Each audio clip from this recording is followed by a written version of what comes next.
Jean-Baptiste lance cet appel. Changez votre vie. La bonne nouvelle de Jésus-Christ, Fils de Dieu, commence ici. Dans le livre du prophète Ésaïe, on lit « Moi, Dieu, je vais envoyer mon messager devant toi, pour préparer ton chemin. Quelqu'un crie dans le désert, préparez la route du Seigneur, faites-lui des chemins bien droits. » Ainsi Jean-Baptiste vient dans le désert. Il lance cet appel. Faites-vous baptiser pour montrer que vous voulez changer votre vie, et Dieu pardonnera vos péchés. Tous les habitants de la région de Judée et de la ville de Jérusalem viennent vers Jean. Ils avouent leurs péchés devant tout le monde, et Jean les baptise dans l'eau du Jourdain.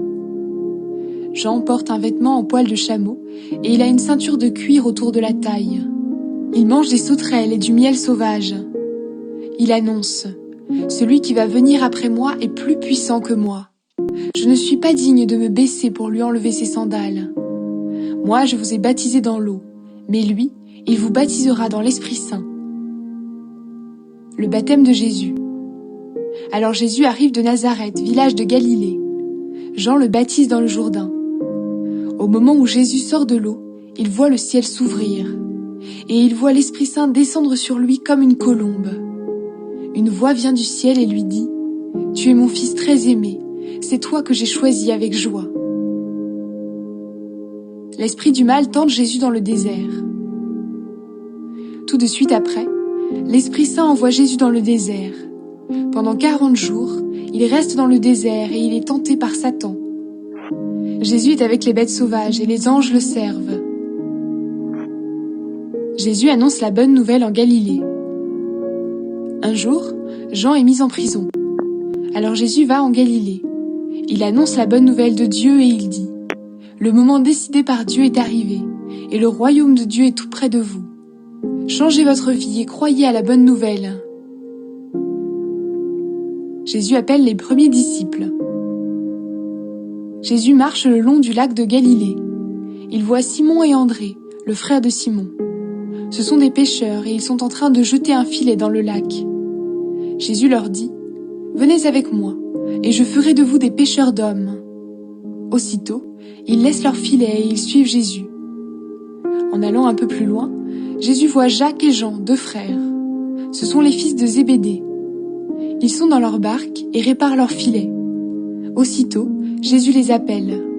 Ils laissent leur père Zébédée dans la barque avec les ouvriers et ils s'en vont avec Jésus. Jésus guérit un homme qui a un esprit mauvais. Jésus et ses disciples arrivent à la ville de Capernaum. Le jour du sabbat, Jésus entre dans la maison de prière et il se met à enseigner. Ceux qui l'entendent sont très étonnés par sa façon d'enseigner. En effet, il n'enseigne pas comme les maîtres de la loi. Il le fait avec l'autorité que Dieu lui donne. Juste à ce moment, un homme qui a un esprit mauvais en lui entre dans la maison de prière. Il se met à crier « Jésus de Nazareth, qu'est-ce que tu nous veux? Est-ce que tu es venu pour notre malheur? Je sais bien qui tu es le Saint que Dieu a envoyé. » Jésus menace l'esprit mauvais en lui disant « Tais-toi et sors de cet homme. » L'esprit mauvais secoue l'homme avec force et sort de lui en poussant un grand cri. Tous sont très étonnés et ils se demandent entre eux « Qu'est-ce qui se passe? Cet homme enseigne d'une façon nouvelle et avec assurance. Il commande même aux esprits mauvais et ils lui obéissent. » Alors les gens se mettent à parler de Jésus dans toute la région de la Galilée. Jésus guérit la belle-mère de Pierre. Jésus sort de la maison de prière et tout de suite après, il va chez Simon et André. Jacques et Jean l'accompagnent. La belle-mère de Simon est couchée avec de la fièvre. Aussitôt, on parle d'elle à Jésus. Jésus s'approche, il lui prend la main, il la fait lever et la fièvre la quitte. Ensuite, la belle-mère de Simon se met à les servir. Jésus guérit beaucoup de malades. Le soir, après le coucher du soleil, les gens amènent à Jésus tous les malades et tous ceux qui ont des esprits mauvais. Tous les habitants de la ville sont rassemblés devant la porte de la maison. Jésus guérit toutes sortes de malades. Il chasse aussi beaucoup d'esprits mauvais et il ne les laisse pas parler parce qu'ils savent qui est Jésus. Jésus part de Capernaum pour annoncer la bonne nouvelle. Le matin suivant, pendant qu'il fait encore nuit, Jésus se lève et sort de la maison. Il va dans un endroit désert et là, il se met à prier. Simon et ceux qui sont avec lui partent le chercher. Ils le trouvent et lui disent « Tout le monde te cherche !» Jésus leur répond « Allons ailleurs, dans les villages voisins. Là-bas aussi je dois annoncer la bonne nouvelle. En effet, c'est pour cela que je suis venu. » Et Jésus va dans toute la Galilée. Il annonce la bonne nouvelle dans les maisons de prière et il chasse les esprits mauvais. Jésus guérit un lépreux. Un lépreux s'approche de Jésus. Il se met à genoux devant lui et lui demande son aide en disant « Si tu le veux, tu peux me guérir. » Jésus est plein de pitié pour lui. Il tend la main, touche le lépreux et lui dit « Je le veux, sois guéri. » Aussitôt, la lèpre quitte le malade, il est guéri. Jésus parle sévèrement à l'homme. Aussitôt après, il le chasse en lui disant « Attention, ne dis rien à personne, mais va te montrer au prêtre et offre le sacrifice que Moïse a commandé. Ainsi, tous auront la preuve que tu es guéri. » L'homme s'en va, mais il se met à raconter partout et à tout le monde ce qui s'est passé. C'est pourquoi Jésus ne peut plus se montrer dans une ville. Il reste en dehors, dans des endroits déserts, et les gens viennent à lui de tous les côtés. Jésus guérit un homme paralysé. Quelques jours après, Jésus revient à Capernaum. On apprend qu'il est à la maison. Beaucoup de monde se rassemble et il ne reste plus de place, même pas dehors devant la porte. Jésus leur annonce la parole de Dieu. Des gens arrivent pour lui amener un homme paralysé. 4 personnes portent le malade, mais à cause de la foule, ils ne peuvent pas le placer devant Jésus. Alors ils enlèvent une partie du toit au-dessus de l'endroit où Jésus se trouve. Et par ce trou, ils font descendre le paralysé couché sur sa natte.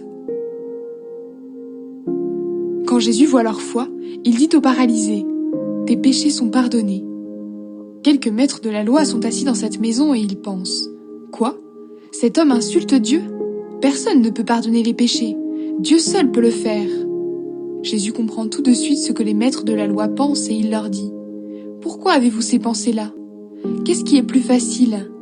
Dire au paralysé « Tes péchés sont pardonnés » ou lui dire « Lève-toi, prends ta natte et marche ». Eh bien, vous devez le savoir, le Fils de l'homme a le pouvoir de pardonner les péchés sur la terre. Alors Jésus dit au paralysé « Je te le demande, lève-toi, prends ta natte et rentre chez toi. » Aussitôt, l'homme se lève devant tout le monde. Il prend sa natte et il sort. Tous les gens sont très étonnés et ils disent « Nous n'avons jamais vu une chose pareille. Vraiment, Dieu est grand. » Jésus appelle Lévi à le suivre. Jésus retourne au bord du lac de Galilée. Une foule nombreuse vient auprès de lui et il les enseigne. En passant, Jésus voit Lévi, le fils d'Alphée, assis au bureau des impôts. Jésus lui dit « Suis-moi ». Lévi se lève et il suit Jésus. Ensuite, Jésus prend un repas dans la maison de Lévi. Beaucoup de gens mangent avec Jésus et ses disciples. Ce sont des employés des impôts et des pêcheurs. Ils sont nombreux à suivre Jésus. Des pharisiens, maîtres de la loi, sont là. Ils voient que Jésus mange avec les pêcheurs et avec les employés des impôts. Alors ils disent aux disciples de Jésus « Votre maître mange avec les employés des impôts et avec les pêcheurs. Pourquoi donc ?» Jésus les a entendus et il leur dit « Les gens en bonne santé n'ont pas besoin de médecins. Ce sont les malades qui en ont besoin.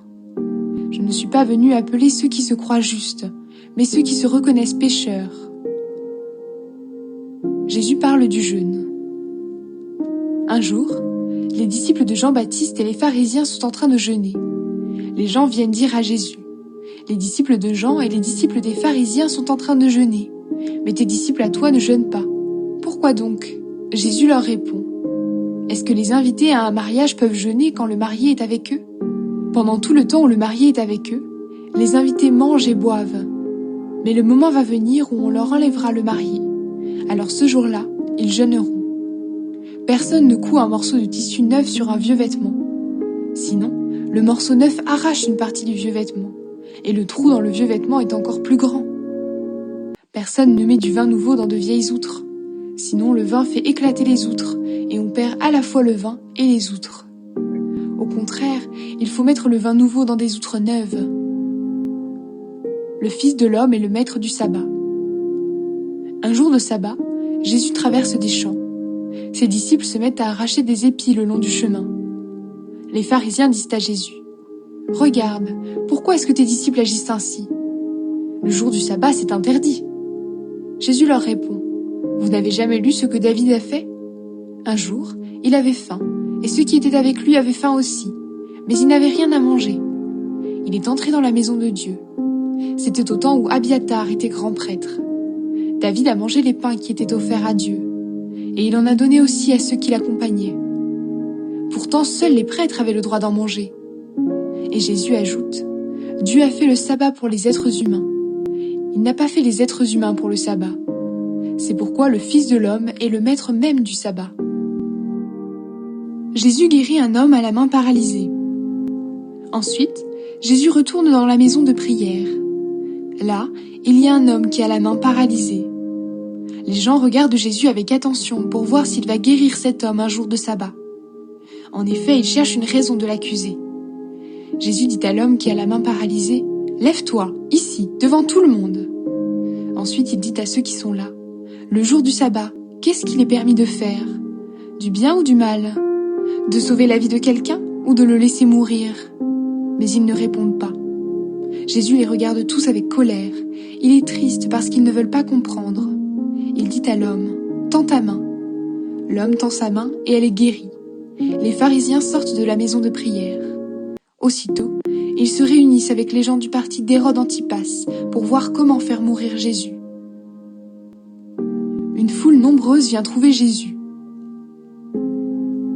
Jésus part avec ses disciples vers le lac de Galilée. Une foule nombreuse le suit. Les gens viennent de Galilée, de Judée, de Jérusalem, de l'Idumée, de la région qui est de l'autre côté du Jourdain et des environs de Tyr et de Sidon. Cette grande foule vient voir Jésus parce qu'elle a appris tout ce qu'il fait.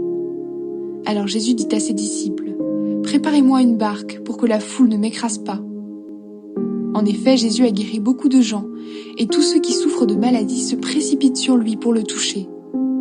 Quand les esprits mauvais voient Jésus, ils se jettent à ses pieds en disant, « Tu es le Fils de Dieu !» Mais Jésus leur commande sévèrement, « Ne dites pas qui je suis. » Jésus choisit les 12 apôtres. Ensuite, Jésus va dans la montagne. Il appelle les hommes qu'il veut et ils viennent auprès de lui. Parmi eux, il en choisit 12 et il leur donne le nom d'apôtres. Il les choisit pour les avoir avec lui et pour les envoyer annoncer le royaume de Dieu. Il leur donne aussi le pouvoir de chasser les esprits mauvais. Voici les 12 apôtres. Simon, à qui Jésus donne le nom de Pierre. Jacques, fils de Zébédée, et Jean, frère de Jacques. Jésus leur donne le nom de Boanerges, c'est-à-dire les hommes pareils au tonnerre. André, Philippe, Barthélemy, Matthieu, Thomas, Jacques, fils d'Alphée, Thaddée, Simon, qu'on appelle le nationaliste, et Judas Iscariote, celui qui va livrer Jésus. La famille de Jésus veut l'emmener loin de la foule. Jésus revient à la maison. Une grande foule se rassemble de nouveau. Alors Jésus et ses disciples n'ont même pas le temps de manger. Les gens de la famille de Jésus apprennent cela et ils se mettent en route pour venir le prendre. En effet, ils disent « Jésus est devenu fou !» Jésus répond à ceux qui l'accusent. Les maîtres de la loi qui sont venus de Jérusalem disent « Jésus a en lui Satan, le chef des esprits mauvais, et c'est Satan qui lui donne le pouvoir de chasser ces esprits. » Alors Jésus appelle les maîtres de la loi et il leur dit, en utilisant des comparaisons, « Comment Satan, l'esprit du mal, peut-il chasser l'esprit du mal? Quand les habitants d'un royaume font la guerre entre eux, ce royaume ne peut pas continuer à exister. Et quand les gens d'une famille se battent entre eux, cette famille ne pourra pas continuer à exister. Si Satan est en guerre contre lui-même, ou si Satan n'est pas d'accord avec lui-même, son pouvoir ne peut pas durer. Pour lui, c'est la fin. Si quelqu'un veut entrer dans la maison d'un homme fort et voler toutes ses richesses, il doit d'abord attacher l'homme fort. Ensuite, il peut tout voler dans la maison. Je vous le dis, c'est la vérité. Les gens recevront le pardon pour tous leurs péchés et pour toutes leurs insultes contre Dieu. Mais si quelqu'un insulte l'Esprit Saint, il ne pourra jamais recevoir le pardon. Il reste toujours coupable. Jésus parle de cette façon aux maîtres de la loi parce qu'ils ont dit « Il a un esprit mauvais en lui ». La vraie famille de Jésus. Ensuite, la mère et les frères de Jésus arrivent. Ils restent dehors et ils envoient quelqu'un dans la maison pour l'appeler. Beaucoup de gens sont assis autour de Jésus et on lui dit « Ta mère et tes frères sont là, dehors, ils veulent te voir. » Jésus répond « Qui est ma mère? Qui sont mes frères ? Il regarde les gens qui sont assis autour de lui et il dit : Voici ma mère et mes frères. Oui, si quelqu'un fait la volonté de Dieu, cette personne est mon frère, ma sœur, ma mère.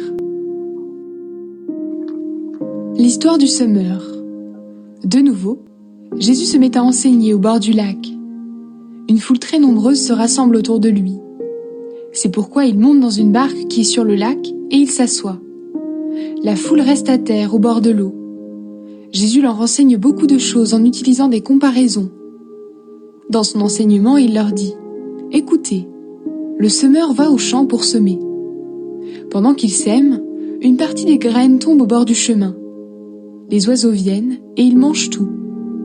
Une autre partie des graines tombe dans les pierres, là où il n'y a pas beaucoup de terre. Elles poussent tout de suite parce que la terre n'est pas profonde. Mais quand le soleil est très chaud, il brûle les petites plantes. Et elles sèchent parce qu'elles n'ont pas de racines. Une autre partie des graines tombe au milieu des plantes épineuses. Ces plantes poussent et étouffent les graines. Alors celles-ci ne donnent rien. Une autre partie des graines tombe dans la bonne terre. Les plantes poussent, elles se développent et produisent des épis. Les uns donnent 30 grains, d'autres 60 et d'autres 100. Et Jésus ajoute : Celui qui a des oreilles pour écouter, qu'il écoute. Pourquoi Jésus utilise des comparaisons ? Quand Jésus est loin de la foule, les 12 apôtres et ceux qui sont avec Jésus lui demandent : Pourquoi est-ce que tu utilises des comparaisons ? Jésus leur répond : Dieu vous donne à vous la vérité cachée du royaume de Dieu, mais les autres gens entendent seulement les comparaisons. Ainsi, ils regardent mais ils ne voient pas. Ils entendent mais ils ne comprennent pas. S'ils comprenaient, ils se tourneraient vers Dieu et Dieu leur pardonnerait. L'histoire de la parole. Ensuite, Jésus dit à ceux qui sont là : Vous ne comprenez pas l'histoire du semeur ? Alors comment allez-vous comprendre toutes les histoires qui parlent du royaume ? Le semeur sème la parole de Dieu. Certaines graines sont tombées au bord du chemin. Le bord du chemin, ce sont les gens qui entendent la parole. Mais Satan arrive tout de suite et il enlève la parole semée dans leur cœur. D'autres graines sont tombées dans les pierres. Le sol plein de pierres, ce sont les gens qui entendent la parole et qui la reçoivent aussitôt avec joie. Mais la parole n'a pas de racine en eux et change facilement d'avis. Ensuite, quand il y a une difficulté ou quand on veut les faire souffrir à cause de la parole, ils abandonnent tout de suite. D'autres graines sont tombées au milieu des plantes épineuses. Le sol couvert de plantes épineuses, ce sont les gens qui entendent la parole, mais qui s'inquiètent pour les choses de ce monde. Ils cherchent de fausses richesses et ils ont beaucoup d'autres désirs. À cause de cela, la parole est étouffée et elle ne produit rien. D'autres graines sont tombées dans la bonne terre. La bonne terre, ce sont les gens qui entendent la parole et qui la reçoivent. Ils donnent des fruits, les uns 30, d'autres 60, d'autres 100. Écoutez avec attention. Jésus leur dit encore : Quand quelqu'un apporte une lampe, ce n'est pas pour la mettre sous un seau ou sous un lit. Au contraire, il la place bien en haut. Tout ce qui est caché, on pourra le voir. Tout ce qui est secret, cela paraîtra en pleine lumière. Celui qui a des oreilles pour écouter, qu'il écoute. Jésus leur dit encore : Faites bien attention à ce que vous entendez. Dieu vous donnera comme vous donnez aux autres, et même il fera plus que vous. En effet, celui qui a quelque chose, on lui donnera encore plus. Mais celui qui n'a rien, on lui enlèvera même le peu de choses qu'il a. Les graines qui poussent toutes seules. Jésus dit encore : Le royaume de Dieu ressemble à ceci. Un homme sème des graines dans son champ. Ensuite, il continue à dormir pendant la nuit et à se lever chaque jour. Et pendant ce temps, les graines poussent et grandissent, mais cet homme ne sait pas comment. La terre fait elle-même pousser d'abord la plante, puis l'épi, enfin les grains dans l'épi. Et dès que les grains sont mûrs, on se met au travail avec la faucille, parce que c'est le moment de la récolte. La graine de moutarde. Jésus dit encore : À quoi peut-on comparer le royaume de Dieu ? Avec quelle histoire est-ce qu'on peut en parler ? Le royaume de Dieu ressemble à une graine de moutarde. Quand on la sème dans la terre, c'est la plus petite de toutes les graines du monde. Mais ensuite, elle pousse et elle devient la plus grande de toutes les plantes. Elle a des branches si grandes que les oiseaux peuvent faire leur nid sous son ombre. Jésus annonce à tout le monde la parole de Dieu en racontant beaucoup d'histoires de cette sorte. Il le fait dans la mesure où ils peuvent comprendre. Jésus leur parle toujours avec des comparaisons, mais quand il est seul avec ses disciples, il leur explique tout. Jésus calme la tempête. Le soir de ce jour-là, Jésus dit à ses disciples « Allons de l'autre côté du lac ». Il quitte la foule et les disciples font partir la barque où Jésus se trouve. Il y a d'autres barques à côté d'eux. Un vent très violent se met à souffler. Les vagues se jettent sur la barque et beaucoup d'eau entre déjà dans la barque. Jésus est à l'arrière, il dort, la tête sur un coussin. Ses disciples le réveillent et lui disent « Maître, nous allons mourir, cela ne te fait rien ?» Jésus se réveille. Il menace le vent et dit au lac « Silence, calme-toi !» Alors le vent s'arrête de souffler et tout devient très calme. Jésus dit à ses disciples « Pourquoi est-ce que vous avez peur? Vous n'avez donc pas encore de foi ?» Mais les disciples sont effrayés et ils se disent entre eux « Qui donc est cet homme? Même le vent et l'eau lui obéissent. » Jésus guérit un homme qui a un esprit mauvais. Jésus et ses disciples arrivent de l'autre côté du lac, dans le pays des Géraséniens. Jésus descend de la barque. Aussitôt, un homme sort du cimetière et vient à sa rencontre. Cet homme a un esprit mauvais en lui. Il habite parmi les tombes. Personne ne peut plus le tenir attaché, même avec une chaîne. En effet, on a souvent attaché ses mains et ses pieds avec des chaînes, mais il les a toutes cassées, et personne n'a la force de le faire tenir tranquille. Tout le temps, le jour et la nuit, il vit parmi les tombes et sur les collines. Il pousse des cris et se blesse avec des pierres. Quand il voit Jésus de loin, il court et se met à genoux devant lui. Il crie d'une voix forte « Jésus, Fils du Dieu très haut, qu'est-ce que tu me veux? Je t'en prie, au nom de Dieu, ne me fais pas de mal !» Il dit cela parce que Jésus lui donne cet ordre. « Esprit mauvais, sors de cet homme !» Jésus demande à l'homme « Comment t'appelles-tu » Et lui répond « Je m'appelle Armée, parce que nous sommes nombreux. » Et il supplie Jésus en insistant « Ne chasse pas ces esprits loin du pays. » Il y a là un grand troupeau de cochons. Ils cherchent leur nourriture près de la colline. Les esprits mauvais supplient Jésus en disant « Envoie-nous dans ces cochons, laisse-nous entrer en eux. » Jésus leur donne la permission. Alors les esprits mauvais sortent de l'homme et ils entrent dans les cochons. Le troupeau compte à peu près 2000 cochons. Ils se précipitent tous du haut de la pente dans le lac et ils se noient. Les gardiens du troupeau partent en courant. Ils vont raconter la nouvelle dans la ville et dans les villages. Les gens viennent voir ce qui s'est passé. Ils arrivent auprès de Jésus et voient l'homme qui avait les esprits mauvais. Il est assis maintenant. Il porte des vêtements et il est normal. Alors les gens ont peur. Ceux qui ont tout vu racontent aux autres ce qui est arrivé à l'homme aux esprits mauvais et ce qui est arrivé aux cochons. Les gens se mettent à supplier Jésus en disant « Quitte notre pays !» Jésus monte dans la barque. L'homme qui avait les esprits mauvais lui demande « S'il te plaît, je veux rester avec toi. » Jésus n'accepte pas, mais il lui dit « Retourne chez toi dans ta famille. Raconte tout ce que le Seigneur a fait pour toi et comment il a eu pitié de toi. » L'homme s'en va. Il se met à annoncer dans la région des 10 villes tout ce que Jésus a fait pour lui, et tout le monde est très étonné. Jésus guérit une femme et rend la vie à une petite fille. Quand Jésus revient en barque de l'autre côté du lac, une grande foule se rassemble autour de lui. Il est au bord du lac. Un des chefs de la maison de prière arrive. Il s'appelle Jaïrus. Il voit Jésus, se jette à ses pieds et il le supplie en insistant. « Ma petite fille est mourante. Viens poser les mains sur sa tête pour qu'elle guérisse et qu'elle vive. » Jésus s'en va avec lui. Une foule nombreuse l'accompagne et les gens sont très serrés autour de Jésus. Dans la foule, il y a une femme qui perd du sang depuis 12 ans. Elle a beaucoup souffert chez de nombreux médecins. Elle a dépensé tout son argent, mais elle ne va pas mieux, au contraire, elle va plus mal.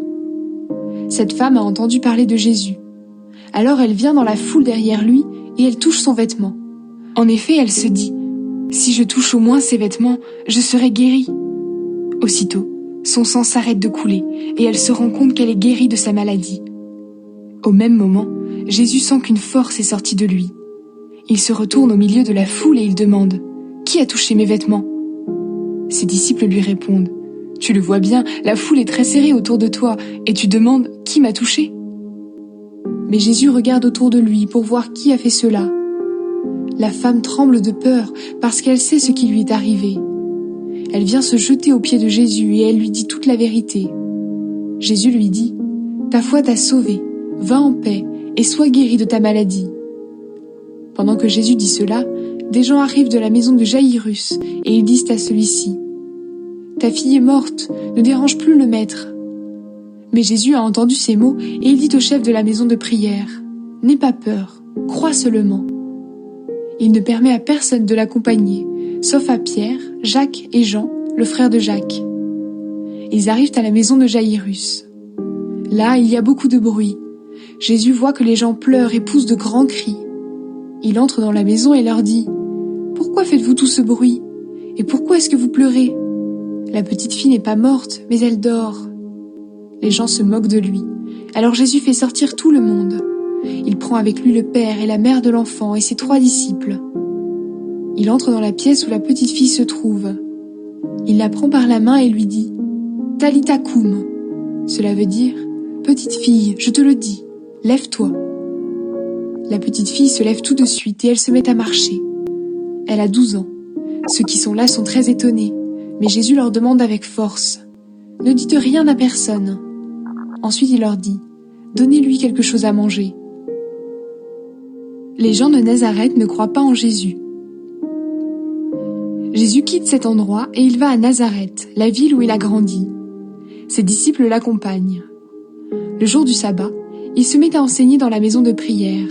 Et il y a beaucoup de gens. En l'écoutant, ils sont très étonnés et ils disent « Qui lui a appris tout cela? Cette sagesse qu'il a reçue, qu'est-ce que c'est? Et ces miracles qu'il fait, comment les fait-il? Pourtant, c'est bien le charpentier, le fils de Marie, le frère de Jacques, de José, de Jude et de Simon, et ses sœurs vivent ici chez nous. » Cela empêche les gens de Nazareth de croire en Jésus. Alors Jésus leur dit « Un prophète est respecté partout, sauf dans sa ville, dans sa famille et dans sa maison. » Jésus ne peut faire aucun miracle à Nazareth. Pourtant, il guérit quelques malades en posant les mains sur leur tête. Et il s'étonne parce que les gens ne croient pas. Jésus envoie les 12 apôtres. Ensuite, Jésus va enseigner dans tous les villages qui sont autour de Nazareth. Il appelle les 12 apôtres et il se met à les envoyer 2 par 2. Il leur donne pouvoir sur les esprits mauvais. Voici ce qu'il leur commande. Pour la route, ne prenez rien avec vous, sauf un bâton. Pas de pain, pas de sac, pas d'argent dans votre poche. Mettez des sandales, mais emportez un seul vêtement. Jésus leur dit encore, « Quand on vous recevra dans une maison, restez-y jusqu'au moment où vous quitterez l'endroit. Quand les gens ne voudront pas vous accueillir quelque part, quand ils ne voudront pas vous écouter, partez en secouant la poussière de vos pieds. De cette façon, vous leur montrerez qu'ils ont mal agi. » Les disciples partent et ils demandent aux gens « Changez de vie !» Ils chassent beaucoup d'esprits mauvais et ils guérissent beaucoup de malades en versant de l'huile sur eux. Hérode et Jésus. Le roi Hérode Antipas entend parler de Jésus parce qu'il est devenu célèbre. Les uns disent « C'est Jean-Baptiste qui s'est réveillé de la mort. Voilà pourquoi il a le pouvoir de faire des miracles. » D'autres disent « C'est un prophète, comme un des prophètes d'autrefois. » Quand Hérode entend cela, il dit « C'est Jean-Baptiste, je lui ai fait couper la tête, mais il s'est réveillé de la mort. » La mort de Jean-Baptiste. Voici l'histoire de la mort de Jean-Baptiste. Hérode Antipas a pris pour femme Hérodiade, la femme de son frère Philippe. Jean dit à Hérode « Tu n'as pas le droit de prendre la femme de ton frère. » Alors Hérode lui-même commande d'arrêter Jean. Il le fait attacher et mettre en prison. Hérodiade déteste Jean et elle veut le faire mourir. Mais elle n'y arrive pas, parce qu'Hérode respecte Jean. Il sait que c'est un homme juste et saint, et il le protège. Quand Hérode écoute Jean, il ne sait plus ce qu'il faut penser. Pourtant, il aime bien l'écouter. Mais un jour, Hérodiade trouve une bonne occasion pour faire mourir Jean. C'est l'anniversaire d'Hérode et celui-ci donne un grand repas. Il invite les notables, les chefs de l'armée et les gens importants de Galilée. La fille d'Hérodiade entre dans la salle et elle se met à danser. Elle plaît à Hérode et à ceux qui mangent avec lui. Alors le roi dit à la jeune fille, « Demande-moi ce que tu veux, et je te le donnerai. » Puis il lui fait ce serment, « Je te donnerai ce que tu me demanderas, même la moitié de mon royaume. » La jeune fille sort et dit à sa mère, « Qu'est-ce que je vais demander ?» Sa mère lui répond, « Demande la tête de Jean-Baptiste. » La jeune fille se dépêche de retourner auprès du roi et elle lui dit, « Je veux que tu me donnes tout de suite sur un plat la tête de Jean-Baptiste. » Le roi devient tout triste. Mais il n'ose pas repousser sa demande parce qu'il a fait un serment devant les invités. Aussitôt il donne cet ordre à un soldat. « Va et apporte-moi la tête de Jean. » Le soldat part et il va dans la prison pour couper la tête de Jean. Il apporte la tête sur un plat. Il la donne à la jeune fille et la jeune fille la donne à sa mère. Quand les disciples de Jean apprennent cela, ils viennent prendre son corps et ils le mettent dans une tombe. Jésus nourrit une grande foule. Les apôtres se réunissent auprès de Jésus. Ils lui racontent tout ce qu'ils ont fait et ce qu'ils ont enseigné. Jésus leur dit, « Venez avec moi dans un endroit isolé, loin de tout le monde, pour vous reposer un peu. » En effet, il y a beaucoup de gens qui vont et viennent, et les apôtres n'ont même pas le temps de manger. Ils partent dans une barque, seuls, pour aller dans un endroit isolé. Mais les gens les voient partir, et beaucoup les reconnaissent. Alors ils viennent en courant de toutes les villes, et ils arrivent avant Jésus et ses disciples. Quand Jésus descend de la barque, il voit une grande foule. Son cœur est plein de pitié. En effet, les gens sont comme des moutons sans berger, et il se met à leur enseigner beaucoup de choses. Il est déjà tard. Les disciples s'approchent de Jésus et lui disent « Il est déjà tard et cet endroit est isolé. Renvoie les gens dans les fermes et les villages des environs. Là, ils pourront acheter quelque chose à manger. » Jésus répond à ses disciples « Donnez-leur vous-même à manger. » Ils lui disent « Est-ce que nous devons aller acheter du pain pour 200 pièces d'argent? Ainsi nous leur donnerons à manger. » Jésus leur dit « Vous avez combien de pain? Allez voir. » Et ils se renseignent et lui répondent « Nous avons 5 pains et 2 poissons. » Jésus donne cet ordre à ses disciples. « Dites à tout le monde de s'asseoir par groupe sur l'herbe verte. » Les gens s'assoient par groupe de 100 et par groupe de 50. Jésus prend les 5 pains et les 2 poissons. Il lève les yeux vers le ciel et dit une prière de bénédiction. Il partage les pains et les donne aux disciples. Alors les disciples les distribuent à la foule. Jésus partage aussi les 2 poissons entre tout le monde. Tous mangent autant qu'ils veulent. On emporte les morceaux de pain et les poissons qui restent. Cela remplit 12 paniers. Et il y a 5000 hommes qui ont mangé. Il marche sur l'eau. Tout de suite après, Jésus oblige ses disciples à monter dans la barque. Il veut qu'ils passent avant lui de l'autre côté du lac, vers la ville de Bethsaïda. Pendant ce temps, il veut faire partir la foule. Jésus la renvoie donc, puis il s'en va dans la montagne pour prier. Quand la nuit arrive, la barque est au milieu du lac, et Jésus est seul à terre. Il voit que ses disciples ont du mal à ramer parce que le vent souffle contre eux. Alors vers la fin de la nuit, Jésus vient vers eux en marchant sur l'eau, il veut les dépasser. Les disciples le voient marcher sur l'eau et ils croient que c'est un fantôme. Ils se mettent à crier. En effet, tous le voient et ils sont effrayés. Mais Jésus leur parle tout de suite en disant « Rassurez-vous, c'est moi, n'ayez pas peur. » Il monte à côté d'eux dans la barque et le vent s'arrête de souffler. Les disciples sont profondément étonnés. En effet, ils n'ont pas compris ce qui s'est passé quand Jésus a partagé les pains. Leur cœur est fermé. Jésus guérit des malades dans la région de Génézareth. Jésus et ses disciples finissent de traverser le lac et ils arrivent dans la région de Génézareth. Ils descendent de la barque et les gens reconnaissent Jésus tout de suite. Alors ils courent dans toute la région. Ils se mettent à apporter les malades sur leurs nattes, partout où ils entendent dire « Jésus est là !» Partout où Jésus va, dans les villages, les villes, les fermes, les gens viennent mettre les malades sur les places et ils le supplient. « Laisse-les seulement toucher le bord de ton vêtement !» Et tous ceux qui le touchent sont guéris. La tradition des ancêtres. Les pharisiens et quelques maîtres de la loi sont venus de Jérusalem et ils se rassemblent autour de Jésus. Ils voient que certains disciples mangent avec des mains impures, c'est-à-dire non lavées selon la coutume religieuse. En effet, les pharisiens et tous les autres juifs obéissent à la tradition de leurs ancêtres. Avant de manger, ils se lavent toujours les mains avec soin. Quand ils reviennent de la place publique, ils se lavent toujours avant de manger. Ils respectent aussi beaucoup d'autres coutumes qu'ils ont reçues des ancêtres. Par exemple, la façon de laver les verres, les pots et les plats. C'est pourquoi les pharisiens et les maîtres de la loi disent à Jésus : « Tes disciples ne vivent pas selon la tradition des ancêtres. Ils mangent avec des mains impures. Pourquoi donc ?» Jésus leur répond : « Vous êtes des hommes faux. Ésaïe avait raison quand il a parlé de vous de la part de Dieu. On lit en effet : « Ce peuple me respecte en parole seulement, mais son cœur est très loin de moi. Ils me font des prières et des sacrifices, mais cela ne vaut rien. En effet, ce qu'ils enseignent avec assurance, ce sont des commandements humains. » Jésus dit encore : « Vous abandonnez le commandement de Dieu, vous obéissez à la tradition des hommes.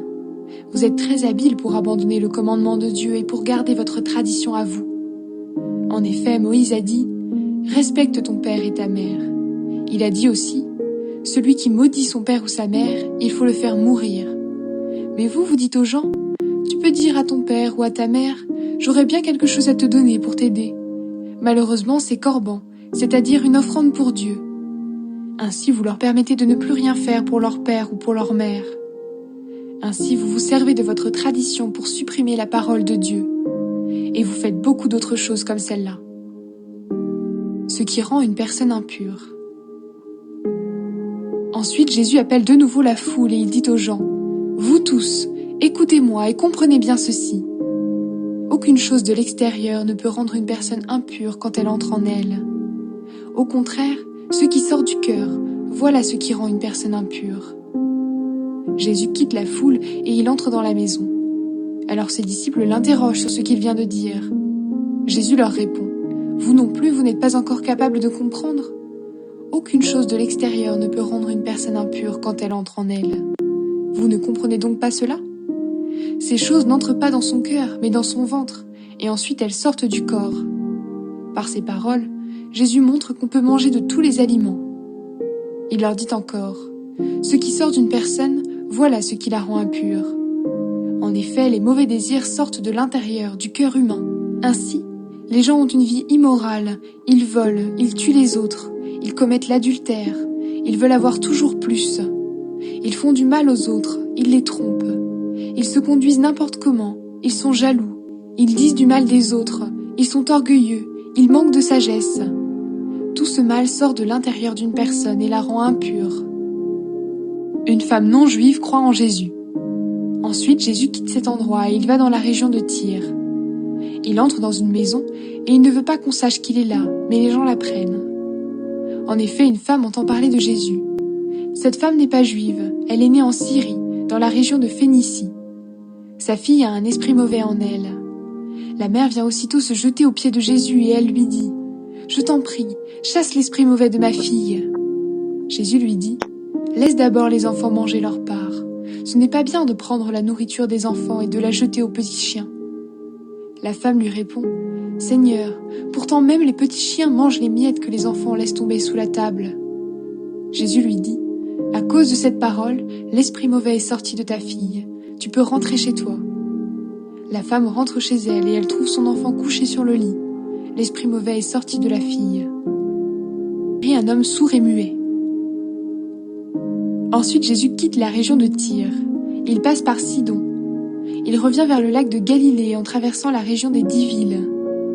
Des gens lui amènent un homme qui est sourd et qui parle difficilement. Il supplie Jésus : « Pose la main sur sa tête. » Alors Jésus emmène l'homme avec lui, loin de la foule. Il met les doigts dans ses oreilles, puis il y touche la langue avec sa main mouillée de salive. Ensuite Jésus lève les yeux vers le ciel, il pousse un soupir et dit « Ephata ». Cela veut dire « Ouvre-toi ». Aussitôt, les oreilles de l'homme s'ouvrent, sa langue est guérie et il peut parler normalement. Jésus donne cet ordre aux gens : « Ne dites rien à personne. » Mais chaque fois qu'il leur commande cela, les gens racontent encore plus ce que Jésus a fait. Ils sont profondément étonnés et ils disent : « Tout ce qu'il fait est vraiment bien. Il fait entendre les sourds et il fait parler les muets. » Jésus nourrit 4000 personnes. Un autre jour, une grande foule se rassemble de nouveau. Les gens n'ont rien à manger. Alors Jésus appelle ses disciples et il leur dit : « j'ai pitié de cette foule. » Jésus nourrit 4000 personnes. Un autre jour, une grande foule se rassemble de nouveau. Les gens n'ont rien à manger. Alors Jésus appelle ses disciples et il leur dit « J'ai pitié de cette foule. Depuis 3 jours déjà, ils sont avec moi et ils n'ont rien à manger. Si je leur dis de rentrer chez eux sans manger, ils n'auront pas la force de continuer leur chemin. En effet, quelques-uns sont venus de loin. » Ses disciples lui répondent « Comment peut-on donner à manger à tous ces gens ici, dans cet endroit désert ?» Jésus leur demande « Vous avez combien de pains ?» Ils lui disent « 7. » Jésus commande à la foule de s'asseoir par terre. Il prend les 7 pains et il remercie Dieu. Il partage les pains et les donne aux disciples pour qu'ils les distribuent à la foule. Ils ont encore quelques petits poissons. Jésus dit une prière de bénédiction pour les poissons et il demande à ses disciples de les distribuer aussi. Les gens mangent autant qu'ils veulent. Les disciples emportent 7 paniers pleins de morceaux qui restent. Et pourtant, il y avait environ 4000 personnes. Ensuite, Jésus les renvoie. Tout de suite après, il monte dans la barque avec ses disciples et il va dans la région de Dalmanutha. Les pharisiens demandent un miracle à Jésus. Des pharisiens arrivent et se mettent à discuter avec Jésus. Ils veulent lui tendre un piège et lui disent « Fais un miracle devant nous. Ainsi tu nous prouveras que c'est Dieu qui t'envoie. » Jésus pousse un grand soupir et dit « Pourquoi est-ce que les gens d'aujourd'hui demandent un miracle ? Je vous le dis, c'est la vérité. Les gens d'aujourd'hui ne verront aucun miracle. » Ensuite, Jésus quitte les pharisiens. Il monte dans la barque et il part de l'autre côté du lac. Les disciples ne comprennent rien. Les disciples ont oublié de prendre du pain. Ils ont un seul pain avec eux dans la barque. Jésus leur donne cet ordre. « Faites attention. Méfiez-vous du levain des pharisiens et du levain d'Hérode. » Alors les disciples se disent entre eux. « Nous n'avons pas de pain. » Jésus s'en aperçoit et leur demande « Pourquoi est-ce que vous dites entre vous, nous n'avons pas de pain ? Est-ce que vous ne savez pas encore ? Vous ne comprenez pas encore ? Vous avez donc l'intelligence fermée ? Vous avez des yeux, est-ce que vous ne voyez pas ? Vous avez des oreilles, est-ce que vous n'entendez pas ? Souvenez-vous donc, quand j'ai partagé les 5 pains pour les 5000 hommes, vous avez emporté des paniers pleins de morceaux. Combien ? Ils répondent, 12 paniers. Jésus continue. Et quand j'ai partagé les 7 pains pour les 4000 personnes, vous avez emporté des paniers pleins de morceaux. Combien ? Ils répondent, 7 paniers. Alors Jésus leur dit, et vous ne comprenez pas encore ? Jésus guérit un aveugle à Bethsaïda. Jésus et ses disciples arrivent à Bethsaïda. Les gens amènent un aveugle et ils demandent à Jésus de le toucher. Jésus prend l'aveugle par la main et le conduit en dehors du village. Il met de la salive sur les yeux de l'homme. Il pose les mains sur lui et lui demande « Est-ce que tu vois quelque chose ?» L'aveugle ouvre les yeux et il dit « Je vois les gens, je les vois comme des arbres, mais ils marchent. » Jésus pose encore une fois les mains sur les yeux de l'aveugle et celui-ci voit clairement. Il est guéri et il distingue tout, même de loin. Jésus lui dit « Retourne chez toi et ne rentre pas dans le village. » Pierre affirme que Jésus est le Messie. Jésus part avec ses disciples vers les villages voisins de Césarée et de Philippe. Sur le chemin, il demande à ses disciples « Pour les gens, qui suis-je » Les disciples lui répondent « Les uns disent que tu es Jean-Baptiste, d'autres disent que tu es Élie, d'autres encore disent que tu es l'un des prophètes. » Jésus leur demande « Mais vous, qu'est-ce que vous dites ? Qui suis-je » Pierre lui répond « Tu es le Messie. » Alors Jésus leur commande sévèrement « Ne dites rien à personne. » Jésus annonce qu'il va mourir et se relever de la mort. Ensuite, Jésus commence à enseigner ceci à ses disciples. Il faut que le Fils de l'homme souffre beaucoup. Les anciens, les chefs des prêtres et les maîtres de la loi ne voudront pas de lui. Ils le feront mourir. Et 3 jours après, il se relèvera de la mort. Il leur dit cela très clairement. Alors Pierre prend Jésus à part et il se met à lui faire des reproches. Jésus se retourne, il regarde ses disciples et il fait des reproches à Pierre. Il lui dit « Va-t'en, passe derrière moi, Satan. Tu ne penses pas comme Dieu, mais comme les hommes. » Les disciples doivent être prêts à donner leur vie comme Jésus. Ensuite, Jésus appelle la foule avec ses disciples et il leur dit Si quelqu'un veut venir avec moi, il ne doit plus penser à lui-même. Il doit porter sa croix et me suivre. En effet, celui qui veut sauver sa vie la perdra. Mais celui qui perdra sa vie à cause de moi et de la bonne nouvelle, il la sauvera. Si une personne gagne toutes les richesses du monde, mais si elle perd sa vie, à quoi cela lui sert-il ? Qu'est-ce qu'on peut payer en échange de la vie ? Les gens d'aujourd'hui sont pécheurs et infidèles à Dieu. Si quelqu'un a honte de moi et de mes paroles au milieu de ces gens-là, alors moi, le Fils de l'homme, j'aurai honte de lui quand je viendrai avec les anges saints dans la gloire de mon Père. Jésus leur dit encore, « Je vous le dis, c'est la vérité. Quelques-uns ici ne mourront pas avant de voir le royaume de Dieu venir avec puissance. » Pierre, Jacques et Jean voient Jésus dans la gloire de Dieu. 6 jours après, Jésus emmène avec lui Pierre, Jacques et Jean. Il les conduit sur une haute montagne, loin des gens. Là, ils sont seuls avec lui. Sous leurs yeux, Jésus change d'aspect. Ses vêtements deviennent extraordinairement brillants. Personne sur la terre ne peut rendre des vêtements aussi blancs. Les 3 disciples voient aussi Élie et Moïse qui parlent avec Jésus. Alors Pierre dit à Jésus, « Maître, c'est une bonne chose pour nous d'être ici. Nous allons faire 3 abris, un pour toi, un pour Moïse et un pour Élie. » En effet, Pierre ne sait pas quoi dire. Il est effrayé et les autres disciples aussi.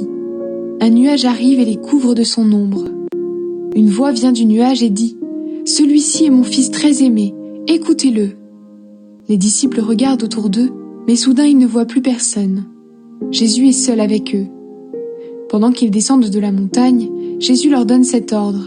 « Ne racontez à personne ce que vous avez vu, jusqu'à ce que le Fils de l'homme se relève de la mort. » Ils obéissent à cette parole, mais se demandent entre eux, « Qu'est-ce que cela veut dire, se relever de la mort ?» Ensuite ils demandent à Jésus, « Les maîtres de la loi disent, Élie doit venir d'abord. Pourquoi donc ?» Jésus leur dit, « Oui, Élie doit venir d'abord pour tout remettre en ordre. Mais dans les livres saints on lit aussi, « Le Fils de l'homme doit beaucoup souffrir et on le méprisera. » Pourquoi donc ? Pourtant je vous le dis, Élie est déjà venu. Et les gens lui ont fait tout ce qu'ils ont voulu, comme les livres saints l'ont annoncé. Jésus guérit un enfant qui a un esprit mauvais. Quand ils arrivent auprès des autres disciples, ils voient une grande foule autour d'eux. Des maîtres de la loi sont en train de discuter avec eux. En voyant Jésus, la foule est très étonnée. Tout de suite, les gens courent vers lui pour le saluer. Jésus demande à ses disciples, « De quoi est-ce que vous discutez avec eux ?» Quelqu'un dans la foule lui répond, « Maître, je t'ai amené mon fils. Il a en lui un esprit mauvais qui l'empêche de parler. Cet esprit peut le prendre n'importe où. Alors il le jette par terre, l'enfant a de la salive qui sort de sa bouche. Il grince des dents et son corps devient raide. J'ai demandé à tes disciples de chasser cet esprit mauvais, mais ils n'ont pas eu la force de le faire. » Jésus leur dit, « Vous, les gens d'aujourd'hui, vous n'avez pas la foi. Je vais rester avec vous combien de temps encore ? Je vais vous supporter combien de temps encore ? Amenez-moi l'enfant. » On lui amène l'enfant. Quand l'esprit mauvais voit Jésus, aussitôt il secoue l'enfant avec force. Celui-ci tombe, il se roule par terre et de la salive sort de sa bouche. Jésus demande au Père, « Cela lui arrive depuis quand ?» Le Père répond, « Depuis qu'il est petit. » L'esprit l'a souvent poussé dans le feu et dans l'eau pour le faire mourir.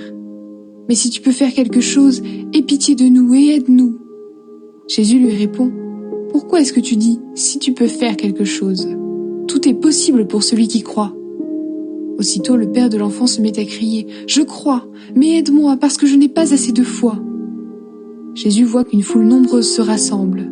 Alors il menace l'esprit mauvais en lui disant, « Esprit qui empêche de parler et d'entendre, sors de cet enfant et ne rentre plus jamais en lui. C'est un ordre. » L'esprit pousse des cris, il secoue l'enfant avec force et il sort. L'enfant a l'air d'être mort et beaucoup de gens disent « il est mort ». Mais Jésus le prend par la main. Il l'aide à se lever et l'enfant se met debout. Ensuite Jésus rentre à la maison. Quand ses disciples sont seuls avec lui, ils lui demandent « Et nous n'avons pas pu chasser cet esprit. Pourquoi donc ?» Jésus leur répond « C'est seulement par la prière qu'on peut faire sortir ce genre d'esprit. »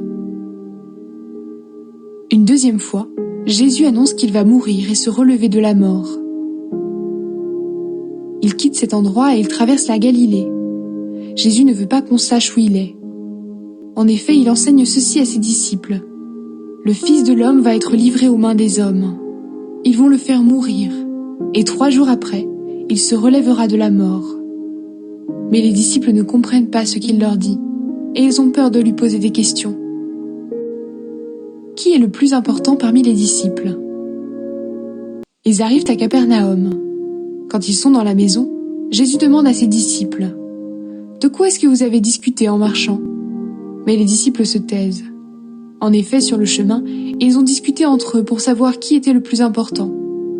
Alors Jésus s'assoit, il appelle les 12 apôtres et leur dit « Si quelqu'un veut être le premier, il doit être le dernier de tous et le serviteur de tous. » Ensuite, il prend un enfant, il le met au milieu du groupe, l'embrasse et il dit aux disciples « Si quelqu'un reçoit un de ces enfants à cause de moi, c'est moi qui le reçois.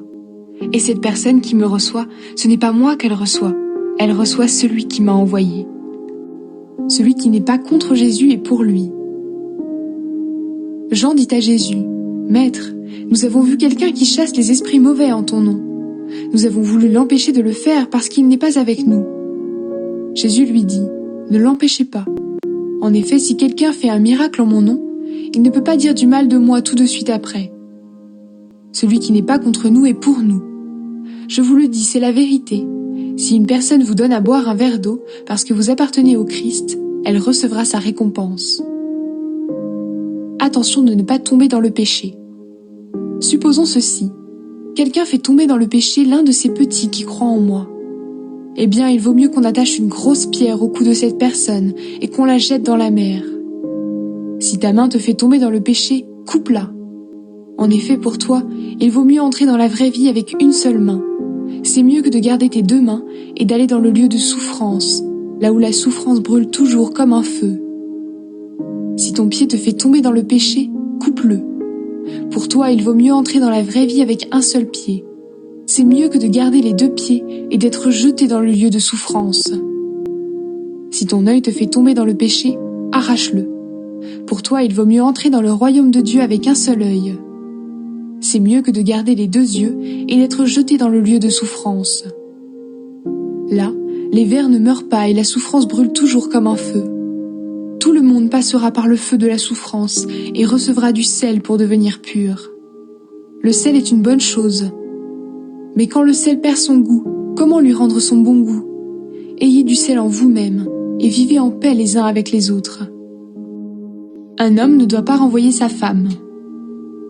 Ensuite, Jésus quitte cet endroit. Il va dans la région de Judée qui est de l'autre côté du Jourdain.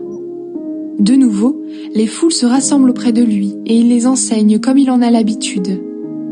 Des pharisiens s'approchent de Jésus. Ils veulent lui tendre un piège et lui demandent « Est-ce qu'un homme a le droit de renvoyer sa femme ?» Jésus leur demande à son tour « Quel est le commandement que Moïse vous a donné ?»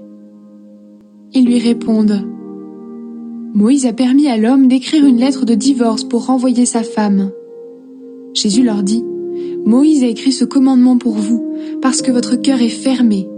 Mais au commencement, quand Dieu a créé le monde, il a fait l'homme et la femme. C'est pourquoi l'homme quittera son père et sa mère pour vivre avec sa femme, et les 2 deviendront comme une seule personne. Ainsi ils ne sont plus 2, mais ils sont comme une seule personne. Ne séparez donc pas ce que Dieu a uni. » Quand les disciples sont de retour à la maison, ils posent encore des questions à Jésus. Il leur dit « Quand un homme renvoie sa femme et se marie avec une autre, il commet un adultère envers la première. Et quand une femme quitte son mari et se marie avec un autre, elle commet un adultère. » Jésus bénit des enfants. Des gens amènent des enfants à Jésus pour qu'il les touche. Mais les disciples leur font des reproches. En voyant cela, Jésus se met en colère et il dit à ses disciples « Laissez les enfants venir à moi, ne les empêchez pas. En effet, le royaume de Dieu appartient à ceux qui sont comme les enfants. Je vous le dis, c'est la vérité. Si quelqu'un ne reçoit pas le royaume de Dieu comme un enfant, cette personne ne pourra jamais y entrer. » Ensuite, Jésus embrasse les enfants et il les bénit en posant les mains sur leur tête. L'homme riche et Jésus. Au moment où Jésus veut partir, un homme arrive en courant. Il se met à genoux devant lui et lui demande « Bon maître, qu'est-ce que je dois faire pour recevoir la vie avec Dieu pour toujours ?» Jésus lui répond « Pourquoi m'appelles-tu bon ? Personne n'est bon, sauf Dieu. Tu connais les commandements. Ne tue personne, ne commets pas d'adultère, ne vole pas, ne témoigne pas faussement contre quelqu'un, ne fais pas de mal aux autres, respecte ton père et ta mère. » L'homme lui dit « Maître, j'obéis à tout cela depuis ma jeunesse. » Jésus le regarde avec amour et lui dit « Une seule chose te manque. Va, vends ce que tu as et donne l'argent aux pauvres. Alors tu auras des richesses auprès de Dieu. Ensuite viens et suis-moi. » Mais quand cet homme entend cela, il prend un air sombre et il s'en va tout triste, parce qu'il possède beaucoup de choses. Jésus regarde ses disciples qui sont autour de lui et il leur dit « Pour ceux qui ont des richesses, c'est vraiment difficile d'entrer dans le royaume de Dieu. » Les disciples sont très étonnés par ces paroles, mais Jésus leur dit encore « Mes amis, c'est vraiment difficile d'entrer dans le royaume de Dieu. Est-ce qu'un chameau peut passer facilement par le trou d'une aiguille? Eh bien pour un riche, c'est encore plus difficile d'entrer dans le royaume de Dieu. » Les disciples sont de plus en plus étonnés et ils se disent entre eux « Mais alors, qui peut être sauvé ?» Jésus les regarde et leur dit « Pour les hommes, c'est impossible, mais non pour Dieu. En effet, pour Dieu, tout est possible. » Alors Pierre lui dit « Écoute, nous avons tout quitté pour te suivre. » Jésus lui répond « Je vous le dis, c'est la vérité. Si quelqu'un quitte maison, frères, sœurs, mère, père, enfants et champs à cause de moi et de la bonne nouvelle, cette personne recevra 100 fois plus dès maintenant dans ce monde. Elle recevra des maisons, des frères, des sœurs, des mères, des enfants et des champs. En même temps, elle souffrira à cause de moi. Et dans le monde qui vient, elle recevra la vie avec Dieu pour toujours. Parmi ceux qui sont les premiers maintenant, beaucoup seront les derniers. Et parmi ceux qui sont les derniers maintenant, beaucoup seront les premiers. » Une troisième fois, Jésus annonce qu'il va mourir et se relever de la mort. Jésus et ceux qui le suivent sont en route, ils montent à Jérusalem. Jésus marche devant eux. Ses disciples sont effrayés et ceux qui les accompagnent ont peur. De nouveau, Jésus prend avec lui les 12 apôtres pour leur parler. Il se met à leur dire ce qui va bientôt lui arriver. « Écoutez, nous montons à Jérusalem. Le Fils de l'homme va être livré aux chefs des prêtres et aux maîtres de la loi. Ils vont le condamner à mort et le livrer à ceux qui ne connaissent pas Dieu.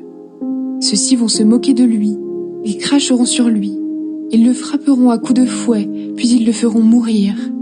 Mais 3 jours après, il se relèvera de la mort. » La demande de Jacques et de Jean. Ensuite, Jacques et Jean, les 2 fils de Zébédée, viennent auprès de Jésus et ils lui disent « Maître, nous allons te demander quelque chose et nous souhaitons que tu acceptes. » Jésus leur dit « Qu'est-ce que vous voulez que je fasse pour vous ?» Ils lui répondent « Quand tu seras dans ta gloire, permets-nous de nous asseoir à côté de toi, l'un à ta droite et l'autre à ta gauche. » Jésus leur dit « Vous ne savez pas ce que vous demandez. Est-ce que vous pouvez boire la coupe de souffrance que je vais boire? Est-ce que vous pouvez être plongés dans la souffrance comme je vais l'être? » Ils lui répondent « Nous le pouvons. » Jésus leur dit « Oui, vous boirez la coupe que je vais boire, et vous serez plongés dans la souffrance comme moi. Mais je ne peux pas décider qui sera assis à ma droite ou à ma gauche. C'est Dieu qui a préparé ces places pour certains. C'est à eux qu'il les donnera. » Les 10 autres disciples entendent cela et ils se mettent en colère contre Jacques et Jean. Alors Jésus les appelle auprès de lui et il leur dit « Vous le savez, ceux qu'on regarde comme les chefs des peuples les commandent comme des maîtres, et les gens importants font peser leur pouvoir sur les autres. Mais entre vous, cela ne se passe pas ainsi. Au contraire, si l'un de vous veut être important, il doit être votre serviteur. Et si l'un de vous veut être le premier, il doit être l'esclave de tous. En effet, le Fils de l'homme n'est pas venu pour être servi. Il est venu pour servir et donner sa vie pour libérer un grand nombre de gens. » Jésus guérit l'aveugle Bartimée. Jésus et ses disciples arrivent à Jéricho, puis ils sortent de la ville avec une grande foule. Un aveugle appelé Bartimée, fils de Timée, est assis au bord du chemin, c'est un mendiant. Quand il apprend que Jésus de Nazareth arrive, il se met à crier « Jésus, fils de David, aie pitié de moi !» Beaucoup de gens lui font des reproches et lui disent « Tais-toi !» Mais l'aveugle crie encore plus fort « Fils de David, aie pitié de moi !» Jésus s'arrête et dit « Appelez-le !» Les gens appellent l'aveugle en lui disant « Courage, lève-toi, il t'appelle !» L'aveugle jette son manteau. Il se lève d'un bond et il va vers Jésus. Jésus lui demande « Qu'est-ce que tu veux ? Qu'est-ce que je peux faire pour toi ?» L'aveugle lui dit « Maître, fais que je voie comme avant. » Jésus lui dit « Va, ta foi t'a sauvé. » Aussitôt, l'aveugle voit comme avant et il se met à suivre Jésus sur le chemin. Jésus entre à Jérusalem. Jésus et ses disciples approchent de Jérusalem. Ils sont près de Bethphagée et de Béthanie, vers le mont des Oliviers. Jésus envoie 2 disciples en leur disant « Allez dans le village qui est devant vous. Là, vous verrez tout de suite un petit âne attaché avec une corde. Personne ne s'est encore assis sur lui. Détachez-le et amenez-le ici. » Quelqu'un va peut-être vous demander « Pourquoi est-ce que vous faites cela ?» Vous répondrez « Le Seigneur en a besoin, mais il va le renvoyer ici tout de suite. » Les disciples partent. Ils trouvent un petit âne dehors, dans la rue, attaché à la porte d'une maison. Ils le détachent. Des gens sont là. Quelques-uns leur demandent « Qu'est-ce que vous faites ? Pourquoi est-ce que vous détachez ce petit âne ?» Les disciples répondent ce que Jésus a dit et on les laisse partir. Les disciples amènent le petit âne auprès de Jésus. Ils mettent leurs vêtements sur l'âne et Jésus s'assoit dessus. Beaucoup de gens étendent leurs vêtements sur le chemin. D'autres y mettent des branches vertes qu'ils ont coupées dans les champs. Ceux qui marchent devant Jésus et ceux qui le suivent crient « Gloire à Dieu ! Que Dieu bénisse celui qui vient en son nom ! Que Dieu bénisse le royaume qui vient, le royaume de David, notre ancêtre ! Gloire à Dieu au plus haut des cieux !» Jésus arrive à Jérusalem et il entre dans le temple. Après qu'il a tout regardé autour de lui, il part pour Béthanie avec les 12 apôtres. En effet, c'est déjà le soir. Le figuier sans figue. Le jour suivant, ils sortent de Béthanie. Jésus a faim. Il voit de loin un figuier avec des feuilles et il s'approche pour chercher des fruits. Mais quand il est près de l'arbre, il ne trouve que des feuilles. En effet, ce n'est pas la saison des figues. Alors Jésus dit au figuier « Personne ne mangera plus jamais de tes fruits. » Et ses disciples entendent cela. Jésus dans le temple. Ils arrivent à Jérusalem. Jésus entre dans le temple. Il se met à chasser ceux qui vendent et ceux qui achètent dans le temple. Il renverse les tables de ceux qui changent de l'argent. Il renverse aussi les chaises des marchands de colombes. Et il ne laisse personne transporter des objets à travers le temple. Ensuite, il enseigne ceci aux gens. Dans les livres saints, Dieu a dit « On appellera ma maison, maison de prière pour tous les peuples. » Et Jésus ajoute « Mais vous, vous en avez fait un abri pour les voleurs. » Les chefs des prêtres et les maîtres de la loi apprennent ce qui se passe. Ils cherchent comment faire mourir Jésus. En effet, ils ont peur de lui, parce que toute la foule admire son enseignement. Quand le soir arrive, Jésus et ses disciples sortent de la ville. La foi et la prière. Le matin suivant, en passant le long du chemin, il voit le figuier. Il est complètement sec jusqu'aux racines. Pierre se souvient de ce qui s'est passé et il dit à Jésus « Maître, regarde, tu as jeté une malédiction au figuier, il est devenu tout sec. » Alors Jésus dit à ses disciples « Croyez en Dieu. Supposons ceci. Quelqu'un dit à cette montagne « Va-t'en et jette-toi dans la mer. » Je vous le dis, c'est la vérité. Si cette personne n'hésite pas dans son cœur, mais si elle croit que sa parole va se réaliser, alors Dieu la réalisera. C'est pourquoi je vous le dis, quand vous priez pour demander quelque chose, croyez que vous l'avez reçu, et Dieu vous le donnera. Et quand vous êtes debout pour prier, pardonnez à ceux qui vous ont fait du mal. Alors votre Père qui est dans les cieux vous pardonnera aussi vos fautes. Qui a donné à Jésus le pouvoir d'agir ainsi ? De nouveau, Jésus et ses disciples entrent dans Jérusalem. Pendant que Jésus marche dans le temple, les chefs des prêtres, les maîtres de la loi et les anciens s'approchent de lui. Ils lui demandent « De quel droit est-ce que tu fais ces choses? Qui t'a donné le pouvoir de les faire? Jésus leur dit, je vais vous poser une seule question, répondez-moi. Ensuite, je vous dirai de quel droit je fais ces choses. Qui a envoyé Jean baptiser? Est-ce que c'est Dieu ou les hommes? Ils discutent entre eux et se disent, si nous répondons, c'est Dieu, Jésus va nous dire, vous n'avez pas cru ce que Jean disait, pourquoi donc?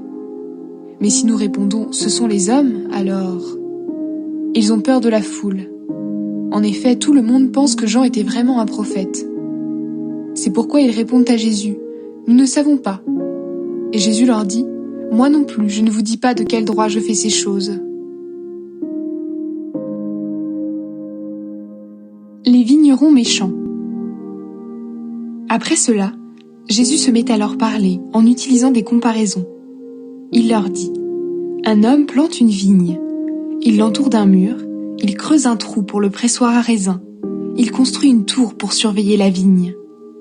Ensuite, il laisse la vigne à des vignerons et il part en voyage. Au moment de la récolte, il envoie un serviteur vers les vignerons pour aller chercher son raisin. Mais les vignerons prennent le serviteur, ils le frappent et le renvoient sans rien lui donner. Le maître envoie un autre serviteur. Les vignerons le frappent à la tête et l'insultent. Le maître envoie encore un autre serviteur et les vignerons le tuent. Le maître envoie encore beaucoup d'autres serviteurs. Les vignerons frappent les uns et ils tuent les autres. Le maître n'a plus que son fils très aimé. Il l'envoie en dernier vers les vignerons en se disant « Ils respecteront mon fils ». Mais ces vignerons méchants se disent entre eux « C'est lui qui sera le propriétaire plus tard. Venez, tuons-le, et la vigne sera à nous. » Ils prennent le fils, ils le tuent, et ils jettent son corps en dehors de la vigne. Jésus demande « Qu'est-ce que le propriétaire de la vigne va faire?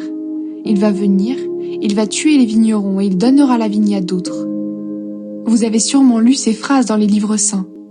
La pierre que les maçons ont rejetée est devenue la pierre principale de la maison. C'est le Seigneur qui a fait cela. Quelle action magnifique à nos yeux! Les chefs religieux cherchent un moyen pour arrêter Jésus. En effet, ils comprennent qu'il a raconté cette histoire contre eux. Mais ils ont peur de la foule. Alors ils laissent Jésus et s'en vont. Est-il permis de payer l'impôt à l'empereur? Les chefs religieux envoient auprès de Jésus des pharisiens et des gens du parti d'Hérode Antipas. Ils veulent lui tendre un piège en le faisant parler. Ils viennent dire à Jésus, « Maître, nous le savons, tu dis la vérité et tu n'as peur de personne. Tu ne regardes pas l'importance des gens, mais tu enseignes en toute vérité ce que Dieu nous demande de faire. Dis-nous, est-il permis ou non de payer l'impôt à l'empereur romain? Est-ce que nous devons payer, oui ou non ?» Mais Jésus comprend que ce sont des hommes faux et il leur dit, « Pourquoi est-ce que vous me tendez un piège? Faites-moi voir une pièce d'argent. » Ils lui apportent une pièce d'argent et Jésus leur dit, « Sur cette pièce, il y a l'image et le nom de quelqu'un. De qui donc ?» Ils lui répondent, « De l'empereur. » Alors Jésus leur dit, « Rendez à l'empereur ce qui est à l'empereur, et rendez à Dieu ce qui est à Dieu. » Et ils sont très étonnés par la réponse de Jésus. Est-ce que les morts se relèveront? Quelques Sadducéens s'approchent de Jésus. Les Sadducéens pensent que les morts ne se relèveront pas. Ils interrogent Jésus en lui disant, « Maître, Moïse a écrit pour nous dans la loi, un homme et une femme sont mariés. S'ils n'ont pas d'enfants et si l'homme meurt, son frère doit se marier avec la veuve. Ainsi il donnera des enfants au frère qui est mort. Eh bien, supposons ceci, il y a 7 frères. Le premier se marie et il meurt sans laisser d'enfants. Le deuxième se marie avec la veuve et il meurt sans laisser d'enfants. Il arrive la même chose au troisième et aux autres aussi. Les 7 frères meurent sans laisser d'enfants. Après eux tous, la femme meurt à son tour. Quand les morts se relèveront, elle sera la femme de qui? En effet, chacun des 7 frères a été son mari. Jésus leur dit, « Vous vous trompez. Est-ce que vous savez pourquoi? Parce que vous ne connaissez ni les livres saints, ni la puissance de Dieu. Quand les morts se relèveront, les hommes et les femmes ne se marieront pas, mais ils vivront comme les anges auprès de Dieu. » Au sujet des gens qui se relèveront, vous avez certainement lu dans le livre de Moïse l'histoire du buisson. C'est là que Dieu a dit à Moïse, « Je suis le Dieu d'Abraham, le Dieu d'Isaac et le Dieu de Jacob. Dieu n'est pas le Dieu des morts, mais il est le Dieu des vivants. Donc, vous vous trompez complètement. Quel est le commandement le plus important ? Un maître de la loi les a entendus discuter. Il voit que Jésus a bien répondu aux Sadducéens. Alors il s'approche de lui et lui demande « Quel est le plus important de tous les commandements ?» Jésus lui répond « Voici le commandement le plus important. Écoute Israël, le Seigneur notre Dieu est le seul Seigneur. Tu dois aimer le Seigneur ton Dieu de tout ton cœur, de tout ton être, de toute ton intelligence et de toute ta force. Et voici le deuxième commandement. Tu dois aimer ton prochain comme toi-même. Il n'y a pas de commandement plus important que ces deux-là. » Le maître de la loi dit à Jésus « Très bien, maître, ce que tu as dit est vrai. Le Seigneur est le seul Dieu, il n'y a pas d'autre Dieu que lui. Nous devons l'aimer de tout notre cœur, de toute notre intelligence et de toute notre force. Et nous devons aimer notre prochain comme nous-mêmes. C'est beaucoup mieux que de brûler des animaux pour Dieu et de lui offrir d'autres sacrifices. » Jésus voit que le maître de la loi lui a répondu de façon intelligente. Alors il lui dit « Tu n'es pas loin du royaume de Dieu. » Et personne n'ose plus poser de questions à Jésus. Le Messie est David. Jésus enseigne dans le temple. Il pose cette question.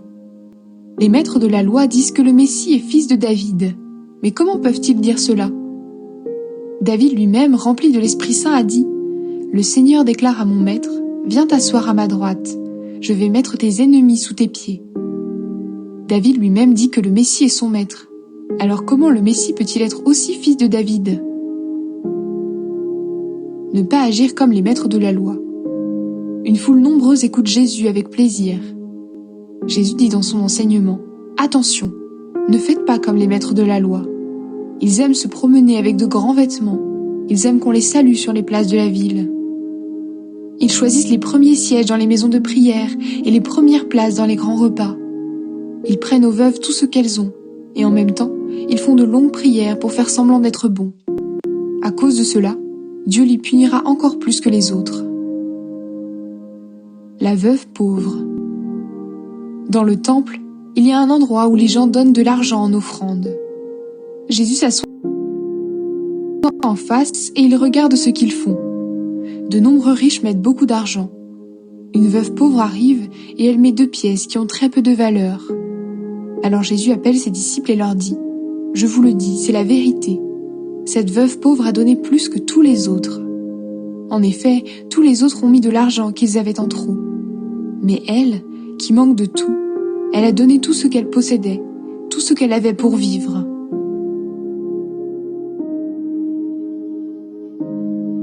Jésus annonce que le temple sera détruit. Ensuite, Jésus sort du temple, et un de ses disciples lui dit « Maître, regarde, quelle belle pierre, quel grand bâtiment !» Jésus lui dit « Tu vois ces grands bâtiments ? Eh bien, il ne restera pas ici une seule pierre sur une autre. Tout sera détruit. » Ce qui arrivera avant la fin du monde. Jésus s'assoit sur le mont des Oliviers, en face du temple.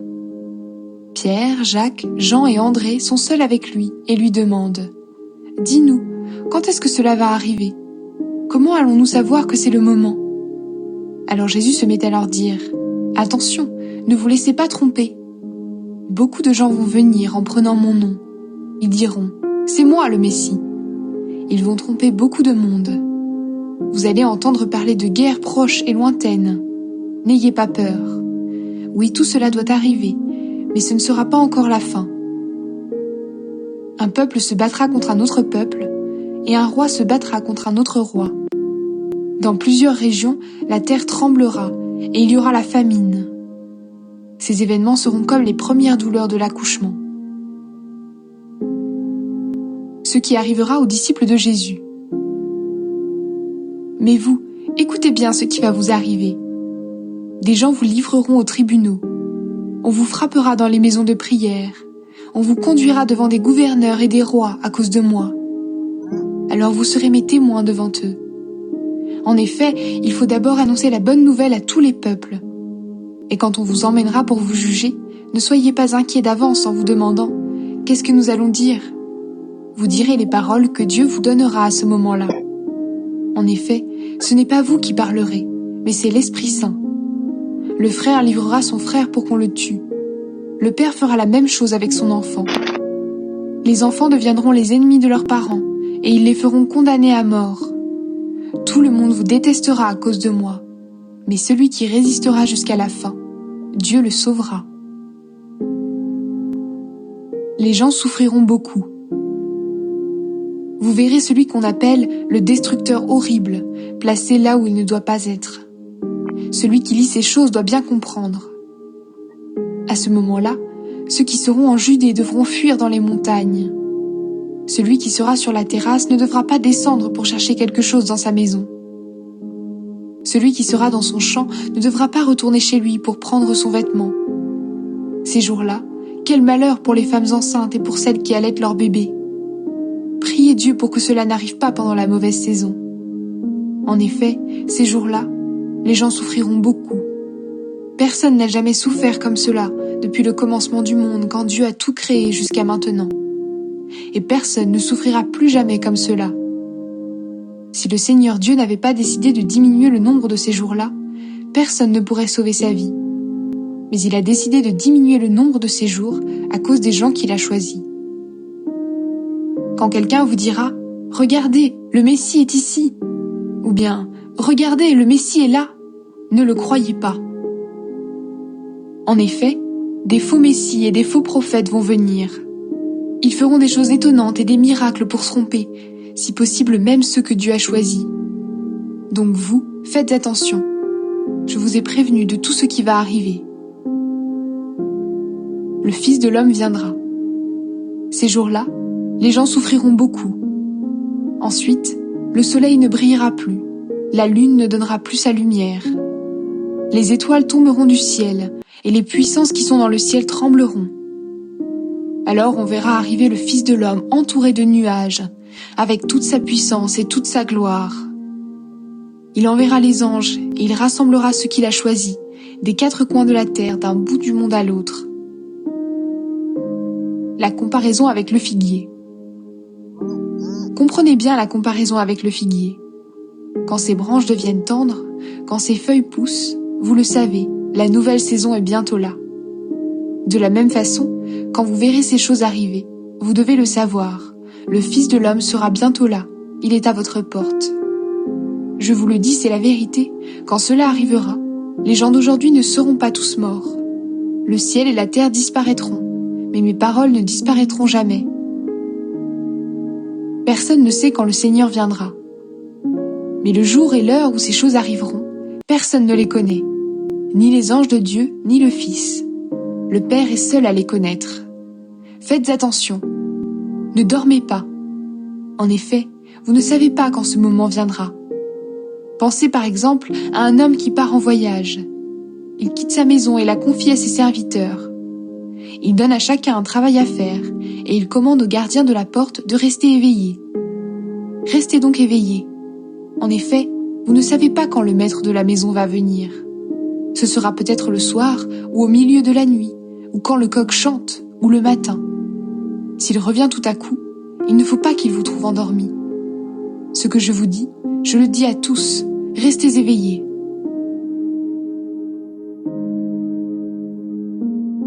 Les chefs religieux veulent faire mourir Jésus.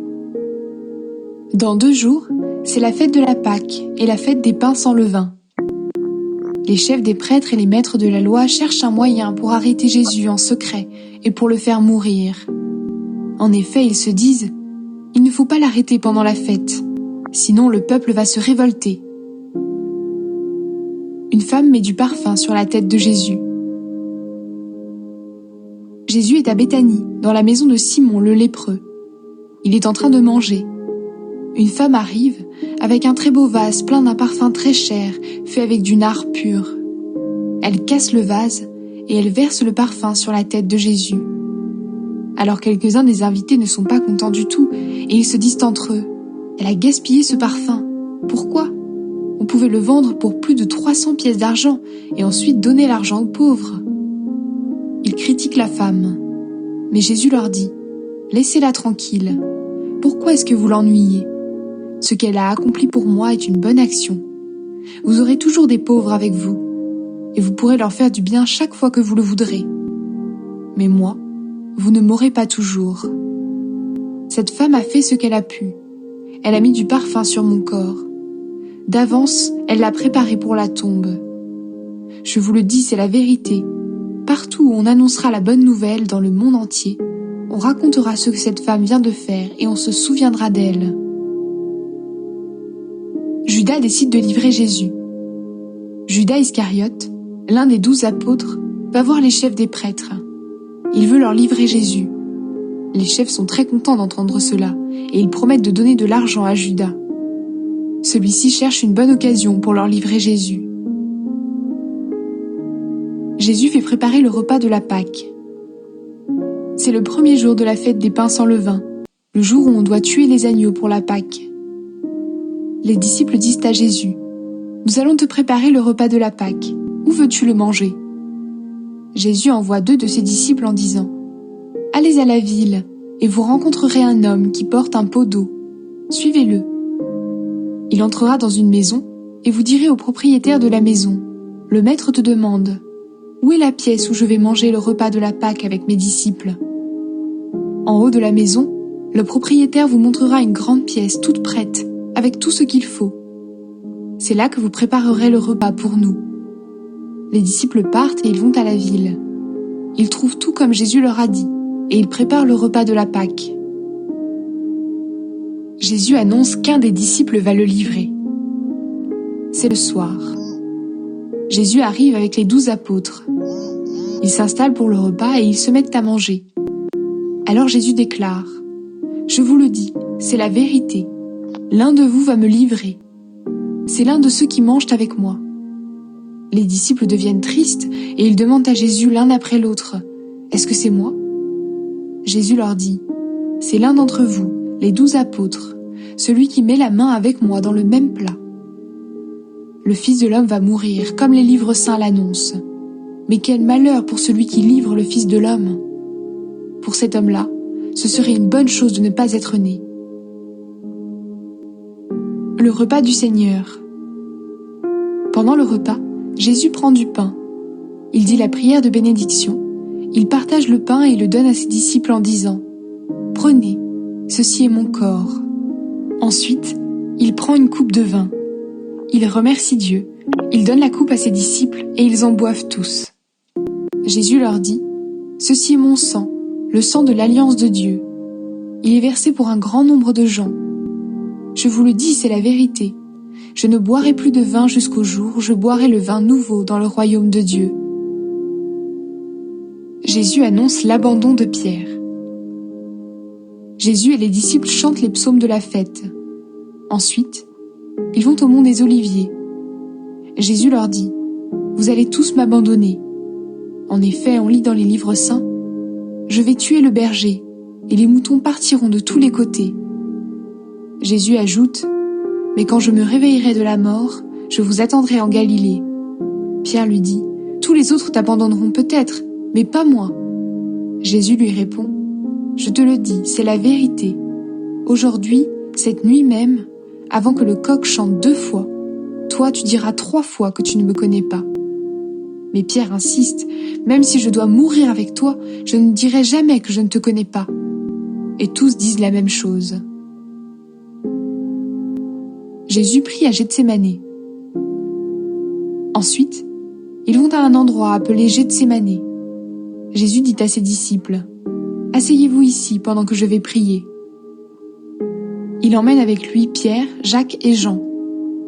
Ils commencent à être inquiets et très effrayés, et il leur dit, « Mon cœur est triste jusqu'à mourir.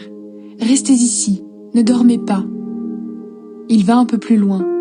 Il se jette par terre et il demande à Dieu d'éloigner ce moment de souffrance si c'est possible.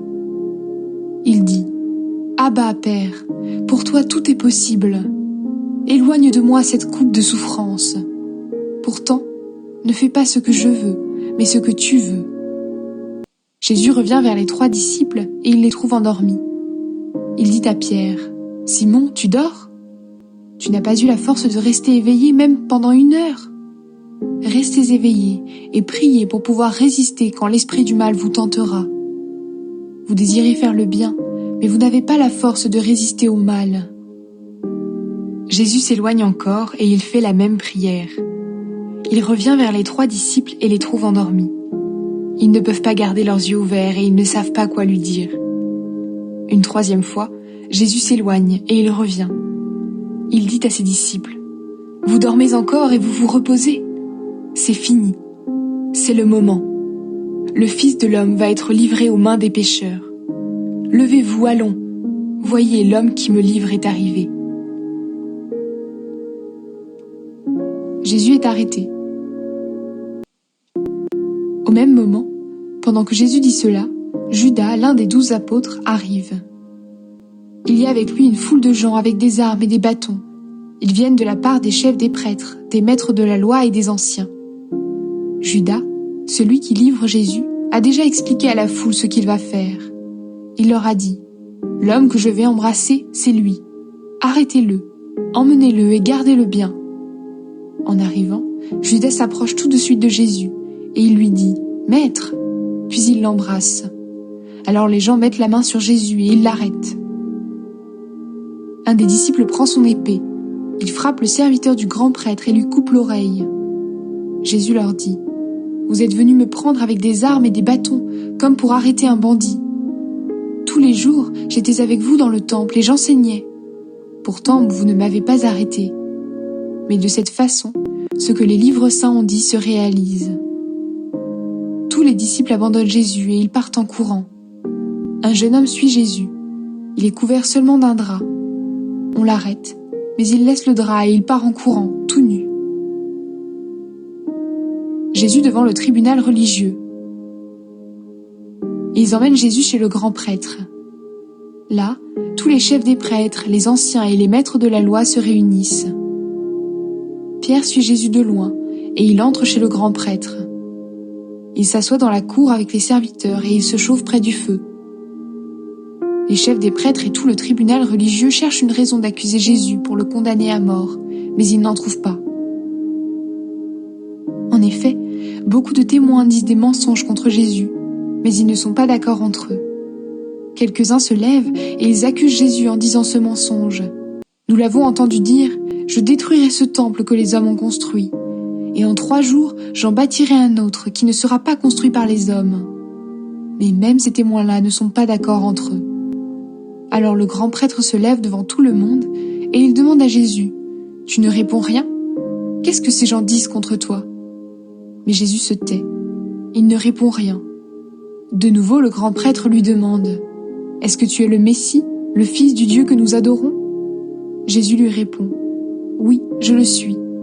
Et vous verrez le Fils de l'homme assis à la droite du Dieu Tout-Puissant et venir parmi les nuages du ciel. » Alors le grand prêtre déchire ses vêtements et il dit : « Nous n'avons plus besoin de témoins. Vous l'avez entendu insulter Dieu. Qu'est-ce que vous en pensez ? » Tout le monde condamne Jésus et dit qu'il doit mourir. Quelques-uns se mettent à cracher sur lui. Ils couvrent son visage. Ils le frappent à coups de poing et lui disent : « Qui t'a frappé ? Devine !» Les serviteurs prennent Jésus et lui donnent des gifles. Pierre affirme 3 fois qu'il ne connaît pas Jésus. Pierre est en bas dans la cour. Une servante du grand prêtre arrive. Elle voit Pierre qui se chauffe, elle le regarde et lui dit : « Toi aussi, tu étais avec Jésus de Nazareth. » Mais Pierre répond : « Non, je ne comprends pas et je ne sais pas ce que tu veux dire. » Ensuite, il va à l'entrée de la cour. Alors un coq chante. La servante voit Pierre et elle recommence à dire à ceux qui sont là : « Cet homme est un des disciples. » Mais Pierre dit encore une fois : « Non, pas du tout. » Un peu plus tard, ceux qui sont là disent de nouveau à Pierre : « Sûrement, tu es un des disciples. En effet, tu es de Galilée toi aussi. » Pierre se met à dire : « Que Dieu me punisse si je mens. Je ne connais pas cet homme, je le jure. » Au même moment, un coq chante une 2e fois. Alors Pierre se souvient que Jésus lui a dit : « Avant que le coq chante 2 fois, tu diras 3 fois que tu ne me connais pas. » Et Pierre se met à pleurer.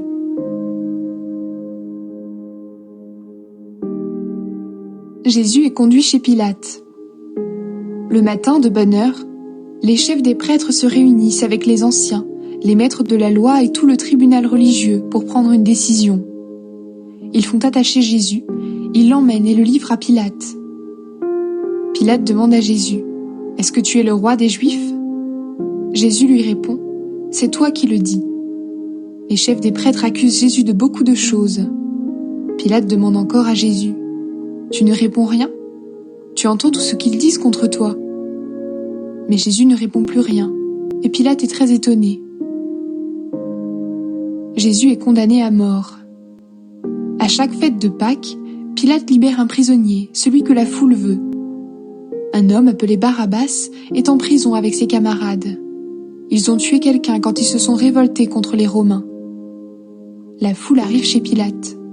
Les gens se mettent à lui demander « Fais pour nous ce que tu as l'habitude de faire. » Pilate leur répond « Est-ce que vous voulez que je vous libère le roi des Juifs ?» En effet, Pilate le sait bien. Les chefs des prêtres lui ont livré Jésus par jalousie. Mais les chefs des prêtres poussent la foule à dire « Libère-nous Barabbas !» Pilate leur demande encore « Qu'est-ce que je vais donc faire de celui que vous appelez le roi des Juifs ?» Ils répondent en criant « Cloue-le sur une croix !» Pilate leur dit « Qu'est-ce qu'il a donc fait de mal ?» Mais ils crient encore plus fort « Cloue-le sur une croix !» Pilate veut faire plaisir à la foule. Il leur libère Barabbas. Il fait frapper Jésus à coups de fouet, puis il le livre aux soldats pour qu'ils le clouent sur une croix. Les soldats se moquent de Jésus. Les soldats amènent Jésus à l'intérieur de la cour, c'est-à-dire dans le palais du gouverneur, et ils appellent toute la troupe. Pour se moquer de Jésus, ils lui mettent un vêtement en beau tissu rouge. Ils tressent une couronne avec des branches épineuses et ils la posent sur sa tête. Ils se mettent à le saluer en lui disant « Salut, roi des Juifs !» Ils le frappent sur la tête avec un roseau et ils crachent sur lui. Ils se mettent à genoux pour s'incliner jusqu'à terre devant lui. Quand ils ont fini de se moquer de lui, ils lui enlèvent le vêtement rouge et ils lui remettent ses habits. Ensuite, ils l'emmènent dehors pour le clouer sur une croix. Les soldats clouent Jésus sur une croix. Un homme de Cyrène, appelé Simon, le père d'Alexandre et de Rufus, passe par là en revenant des champs. Les soldats l'obligent à porter la croix de Jésus. Ils conduisent Jésus à un endroit appelé Golgotha, ce qui veut dire « le lieu du crâne ». Ils veulent lui faire boire du vin mélangé avec de la myrrhe, mais Jésus n'en prend pas. Ensuite, les soldats le clouent sur une croix. Ils tirent au sort pour savoir qui aura ses vêtements, puis ils les partagent entre eux. Il est 9 heures du matin quand ils le clouent sur la croix. Il y a une pancarte qui indique pourquoi Jésus est condamné. Dessus, on a écrit « Le roi des Juifs ». Les soldats clouent aussi 2 bandits sur des croix à côté de Jésus, l'un à sa droite et l'autre à sa gauche. Les gens qui passent par là secouent la tête et ils insultent Jésus en disant « Hé, tu voulais détruire le temple et le reconstruire en 3 jours. Eh bien, sauve-toi toi-même en descendant de la croix. » De même, les chefs des prêtres et les maîtres de la loi se moquent de Jésus. Et ils se disent entre eux « Il a sauvé les autres, mais il ne peut pas se sauver lui-même. » Maintenant, le Messie, le roi d'Israël, n'a qu'à descendre de la croix. Si nous voyons cela, alors nous croirons en lui. Et ceux qu'on a cloués sur des croix à côté de Jésus l'insultent aussi. La mort de Jésus. À midi, il fait nuit dans tout le pays, jusqu'à 3 heures de l'après-midi. À 3 heures, Jésus crie d'une voix forte « Éloi, Éloi, lema sabachthani ?» Cela veut dire « Mon Dieu, pourquoi m'as-tu abandonné ?» Parmi ceux qui sont là, certains l'entendent et disent « Il appelle Élie !» L'un d'eux part en courant. Il trempe une éponge dans du vinaigre. Il met l'éponge au bout d'un roseau et la présente à Jésus pour qu'il boive. Il dit « Attendez, nous allons voir si Élie vient le descendre de la croix. » Mais Jésus pousse un grand cri et il meurt. Le grand rideau qui est dans le temple se déchire en 2 morceaux, depuis le haut jusqu'en bas. L'officier romain qui est en face de Jésus voit comment il est mort, et il dit « Vraiment, cet homme était fils de Dieu. » Quelques femmes aussi sont là, et elles regardent de loin. Parmi elles, il y a Marie de Magdala, Marie, la mère de Jacques le Jeune et de José, et Salomé. Elles ont suivi Jésus et l'ont servi quand il était en Galilée. Il y a là aussi beaucoup d'autres femmes qui étaient montées avec lui à Jérusalem. Joseph met Jésus dans une tombe. Le soir est déjà là. C'est le jour où on prépare la fête, c'est-à-dire le jour avant le sabbat. Joseph, de la ville d'Arimathée, arrive. C'est un notable du tribunal religieux. Il attend lui aussi le royaume de Dieu. Courageusement, il va chez Pilate et il lui demande le corps de Jésus.